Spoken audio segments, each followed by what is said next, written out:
तो आपको जान के दुख होगा कि जीरो, एक भी सवाल इन्होंने आजमगढ़ की समस्या का सदन में नहीं रखा। और जो उनकी जिम्मेदारी थी जनता की, आजमगढ़ ने उनको चुना था, तो आजमगढ़ की समस्या को वहां तक पहुंचाना ही एक प्रतिनिधि का काम होता है, जो उन्होंने नहीं निभाया। वहां एक भी बार सवाल नहीं उठाया कि आजमगढ़ में ये होना चाहिए था, नहीं हुआ, आजमगढ़ को ये चाहिए था, ये नहीं हुआ। आजमगढ़ जगने लगा है, साज से अब कटने लगा है, दिनेश जब जीत के आएगा तो नजारा क्या होगा। सोच के देखो आजमगढ़ इससे प्यारा क्या होगा। खासतौर पे मनोज जी, ये सवाल है कि 2 साल में काम करने का दिनेश जी भी कर रहे हैं। आजमगढ़ की जनता इस बात के लिए कैसे मुतमईन? देखिए, आजमगढ़ का बहुत सारा काम तो नरेंद्र मोदी जी ने, योगी जी ने किया है। जवन बचल बा वो दिनेश लाल यादव करेगा, और इसके लिए 2 साल तो हमारे लिए बहुत है। इन लोगों ने काम होने नहीं दिया।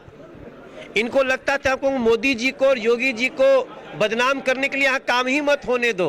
तो अब जनता ने कह दिया कि भैया अब हम उसको लाएंगे जो काम करने देगा, और उसके बाद आजमगढ़ गवाही देगा कि कितना बड़ा परिवर्तन हुआ है, और उसकी शुरुआत अभी से हो जाएगी। अच्छा मनोज जी, अभी आपने ये कहा कि जिस तरीके की सदन में उपस्थिति को लेके जरा हमारे दर्शकों को बताएं। देखिए, मैं किसी सांसद का योग्यता का परिचय होता है कि आपने अपनी क्षेत्र की समस्या को सदन में कितनी बार रखा, क्या क्या रखा। सदन एक ऐसी जगह है जहां आप किसी और पार्टी के भी सांसद हों, आप भले नहीं सत्ता दल के हों, तो विपक्ष का और जल्दी सुनवाई होती है कि वहां पे काम करना है, और ये काम नरेंद्र मोदी करने के लिए बढ़ जाने जाते हैं। लेकिन जब मैंने आज सब सारा निकाला कि अखिलेश यादव जी ने कितने सवाल उठाए, तो आपको जान के दुख होगा कि जीरो, एक भी सवाल इन्होंने आजमगढ़ की समस्या का सदन में नहीं रखा। जहां मैं, मेरे जैसा सांसद, हम अभी तक 478 सवाल रख चुके हैं, और 478 में लगभग 300 की पूर्ति हो चुकी है। लेकिन अखिलेश यादव, आप भी बताना सबको, आज मैंने निकाला है संसद से कि अखिलेश यादव जी ने अपने पूरे कार्यकाल में एक बार भी न आजमगढ़ की और न देश की किसी समस्या को प्रश्न के रूप में नहीं रखा है। चलिए दिनेश जी से बात करते हैं। कहा भैया तो कह रहे हैं कि कभी संसद में नहीं है, सवाल नहीं उठाए। हाँ, अगर वो भैया वहाँ से प्रूफ लेके आए हैं, ऐसे तो नहीं बोल रहे हैं, और वो लिखित है। और मैं ये बात कहता था कि आप लोग मत उनके चक्कर में पड़ो, क्योंकि वो ये चुनाव प्रधानमंत्री का है, और वो ये चुनाव प्रधानमंत्री बनने के लिए लड़ने नहीं आए हैं, प्रधानमंत्री जी को रोकने के लिए आए हैं। और नहीं रोक पाएंगे, यहाँ से भाग जाएंगे, नहीं रोक पाए, यहाँ से भाग गए। और जो उनकी जिम्मेदारी थी जनता की, आजमगढ़ ने उनको चुना था, तो आजमगढ़ की समस्या को वहां तक पहुंचाना ही एक प्रतिनिधि का काम होता है, जो उन्होंने नहीं निभाया। वहां एक भी बार सवाल नहीं उठाया कि आजमगढ़ में ये होना चाहिए था, नहीं हुआ, आजमगढ़ को ये चाहिए था, ये नहीं हुआ। उल्टा इन लोगों ने, जो नरेंद्र मोदी जी पूरे देश के लिए कर रहे हैं, हमारे योगी आदित्यनाथ जी पूरे प्रदेश के लिए कर रहे हैं, इन लोगों ने उसमें भी रोड़ा लगाया कि यहाँ पे अगर आएगा तो और उनकी जय जयकार होगी, और इनका जो गढ़ है वो टूट जाएगा। तो ये चीज़ जो है वो जनता में जा चुकी है, जनता समझ चुकी है कि अगर अब हम लोगों को विकास करना है तो हमें सत्ता के साथ ही रहना है और कमल ही खिलाना है। ये मौका बार बार आने वाला नहीं है। Number of question selected MP Akhilesh Yadav का है 0। आज मैं बहुत सारी चीज़ लेके आया हूं जो आपको दिखाऊंगा, और अभी नेशनल एवरेज भी इनका गड़बड़ है, और लोकल तो बिल्कुल 0 है। मैं बहुत सारी चीज़ें जो बताऊंगा। देखिए, दिनेश ने बहुत अच्छी बात कही है, नरेंद्र मोदी जैसा प्रधानमंत्री हो फिर भी कोई सांसद अपने क्षेत्र में काम न कराए, उससे बड़ा शत्रु को नहीं हो सकता उस क्षेत्र का। तो समाजवादी पार्टी इसके लिए दोषी है। और लेकिन अब जो गई वो गई, अब जो आने वाला समय है वो हमारे धरती का बेटा दिनेश लाल यादव के साथ।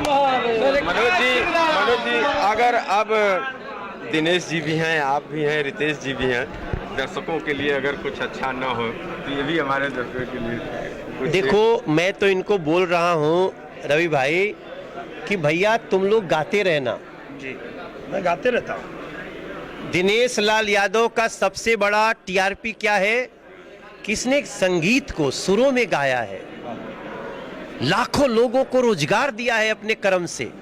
अगर इसके कला के कारण जितने लोगों को आजमगढ़ के और गाजीपुर के और पूर्वांचल के लोगों को काम मिला होगा, उसका 5% भी अखिलेश यादव मुख्यमंत्री रह के भी नहीं दिए होंगे डायरेक्टली काम।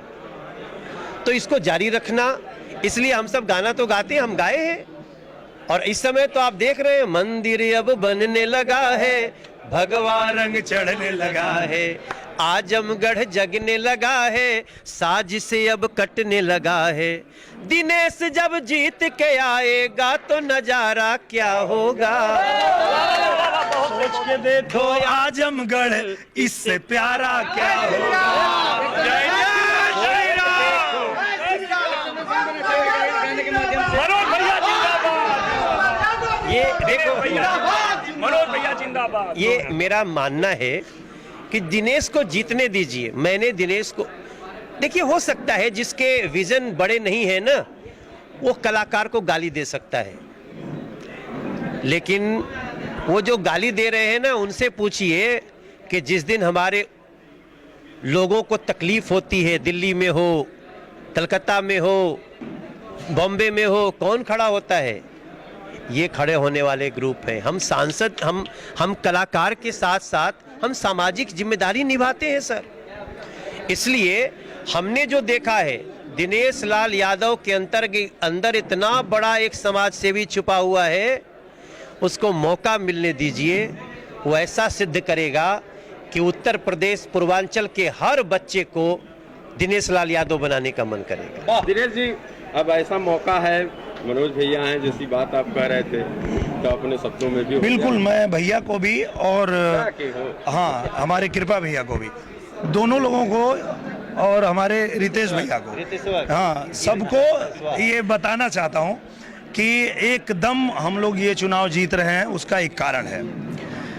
बीजेपी ही जीतेगी अब उपचुनाव के रण भैया, बीजेपी ही जीतेगी अब उपचुनाव के रण भैया, बन के निरहुआ लड़त बाटे पूरा आजमगढ़ भैया, बन के निरहुआ लड़त बाटे पूरा आजमगढ़ लड़ रहा है निरहुआ बन के, और कमल खिलाने का संकल्प ले लिया है आजमगढ़ ने, और कमल यहाँ खिलेगा। मनोज जी, हमरो इज्जत फसल बा, हमरो इज्जत फसल बा आजमगढ़ में। तो जे सुनता, तो जो थोड़ा बहुत एने ओने होई ना भैया, छोड़ द भ्रम, छाप द कमल, अपना ला निरहुआ के। यूपी तक के दर्शकों के लिए एक आपका अलग से गाना जरूर। नहीं, हम तो बार बार बोलते हैं कि आजमगढ़ ने उमड़ के बोला, अब रंग ले बसंती चोला, अरे रुका काम भी अब होगा, फिर होगा बम बम भोला, आजमगढ़ ने उमड़ के बोला, अब रंग ले बसंती चोला, जिसने दीप जलाया है अब वही बनेगा शोला, जनता ने उमड़ के बोला, अब रंग ले बसंती चोला। जय बीजेपी, जय नरेंद्र मोदी, जय योगी।